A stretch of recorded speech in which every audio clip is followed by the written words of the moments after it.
let's put everything into an advertising brand campaign and see how it goes, versus if you're in other countries, it'd be more about networking and partnerships and building out like a distribution network. I mean,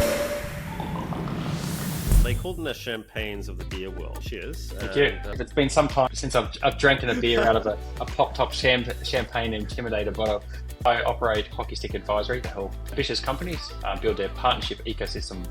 What I noticed in different countries and different cultures, for example, in Southeast Asia and a lot of Asia, a lot of these partnerships are very ingrained in terms of the growth strategy. So especially when it comes to like a product sale. So like it's all like platform based, like I have to be on this platform, that platform, and in these networks, and that's their marketing spend. Whereas I find in Australia, perhaps it's a bit more, let's do an advertising campaign and, you know, use Marcoms as our strategy to then create sales and growth. And it's very interesting, like watching the two sort of like predilection. Yeah, I think it's a cultural thing which is sort of underpinned by the some of the regional nuances of what you sort of see. But if you're going to set up shop and move internationally, do you want to go do it yourself where you've got no brand, no recognition, or do you want to try and partner up with some local distributors, highlight the value you are, build some trust, and then look for a way to sort of scale ahead? Whatever industry it could be in around it, the user case still is applicable, and you sort of see it rolling out that way.